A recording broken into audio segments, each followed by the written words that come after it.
¿Por qué los malos prosperan? Es una pregunta que quizá todos nos hemos hecho en reiteradas ocasiones. Podemos ver que en el mundo existen personas que están totalmente apartadas de Dios. Sin embargo, son prósperos en referencia a todas las áreas. A nivel económico, personal, de salud, social, y pareciera que son felices y que a la vez no sufren ni tienen ningún tipo de problemas como nosotros. En la Biblia encontramos la historia de Habacuc, uno de los profetas menores siendo uno de los libros más cortos. Algo curioso es que, a diferencia de los otros profetas, este fue el profeta que habló directamente con Dios.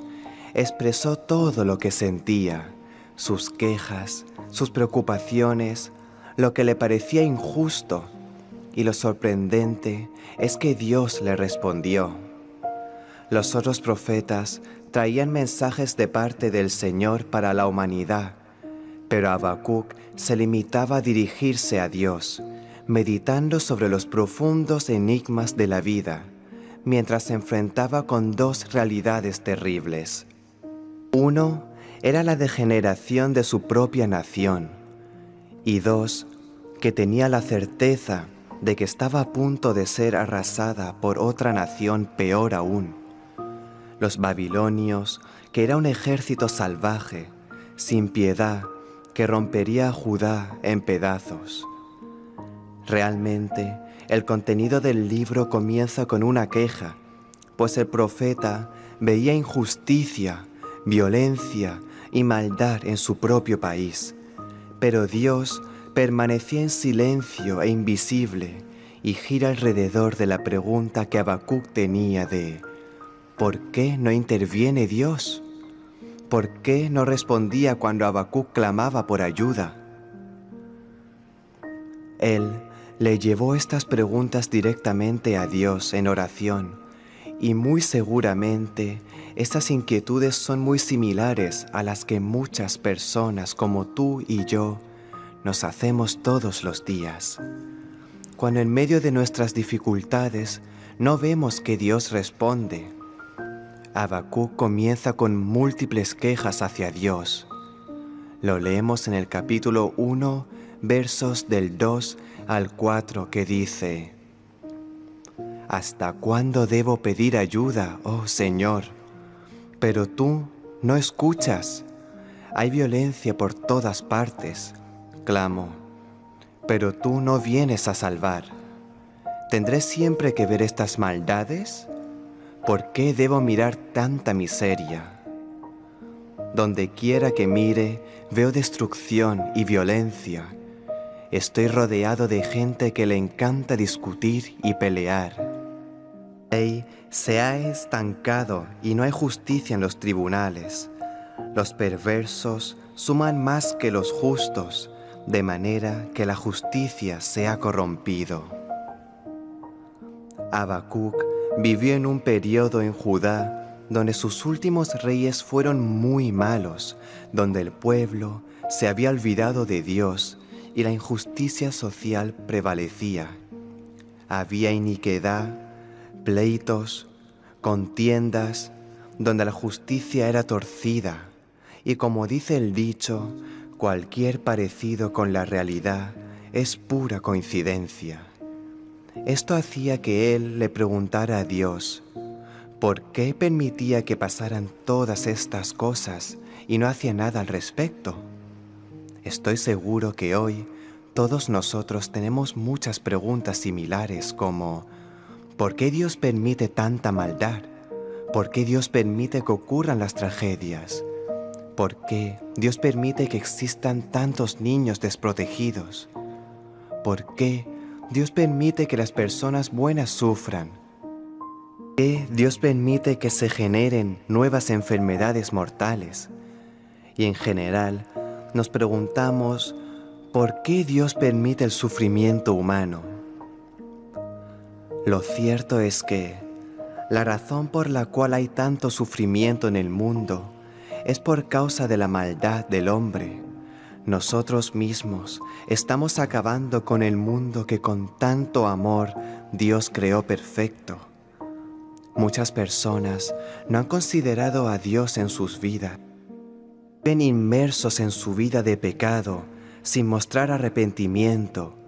No están interesados en las buenas nuevas de salvación, en entender sus promesas y mucho menos ponerlas en acción. Y por el contrario, realizan toda clase de ideologías contrarias a su palabra, y otros han llegado a negar su existencia. En este caso, Habacuc sí creía en Dios, pero su corazón se cargaba viendo tantas injusticias que ante sus ojos quedaban impunes. Pero lo que él no sabía es que nada ocurría fuera del control de Dios y que tarde o temprano el Señor actuaría, porque a través de las tragedias Dios estaba obrando a favor de su pueblo. Ante la pregunta del profeta, Dios mismo le respondió, como lo relata en el capítulo 1, verso 5, que dice: observen las naciones, mírenlas y asómbrense, pues estoy haciendo algo en sus propios días, algo que no creían aún si alguien les dijera. Aun con todo lo que estaba pasando, el Señor tenía el control de todas las cosas, ya que mientras muchos pensaban que Dios se había olvidado de su creación y que la maldad de los hombres quedaría sin castigo, Él estaba planeando algo tan grande que aunque se las contaran, no lo creían. Muchos malvados hacían lo que mejor les parecía, y el pueblo estaba hundido en una terrible idolatría. Pero lo cierto es que Dios estaba levantando a la nación de los caldeos, Babilonia, para usarla como su medio de juicio para todos los impíos, como lo dice en el capítulo 1, versos del 6 al 8. Estoy levantando a los babilonios, un pueblo cruel y violento. Marcharán por todo el mundo y conquistarán otras tierras. Son reconocidos por su crueldad y hacen lo que se les antoja. Sus caballos son más veloces que guepardos y más feroces que lobos al anochecer. Sus jinetes arremeten desde lejos, como águilas se lanzan en picada para devorar a sus presas. Ciertamente, el Señor actuaría, castigando la maldad de los injustos y trayendo en medio de ese juicio justicia a los desamparados, ya que, aunque Jerusalén fue destruida totalmente y muchos judíos perecieron, también Dios guardó a su remanente y les trajo justicia en medio de esta calamidad. Así lo podemos ver en la vida de algunos judíos piedosos que tuvieron que vivir en la deportación, tal y como Daniel y sus 3 amigos, Mardoqueo, Esther, Nehemías o Esdras. Hoy seguramente podemos estar pasando momentos de dificultad, creer que Dios no nos escucha y que quizá se ha hecho invisible, pero debemos confiar, tener la plena certeza de que el Señor, tarde que temprano, actuará siempre a favor de su pueblo y castigará la maldad. Lo único que debemos hacer es esperar su promesa, ya que ciertamente se cumplirá como lo dice en el capítulo 2, versos del 3 al 4. Aunque la visión tardará aún por un tiempo, más se apresura hacia el fin, y no mentirá.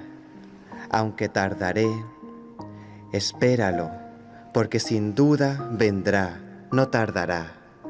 He aquí que aquel cuya alma no es recta, mas el justo por su fe vivirá.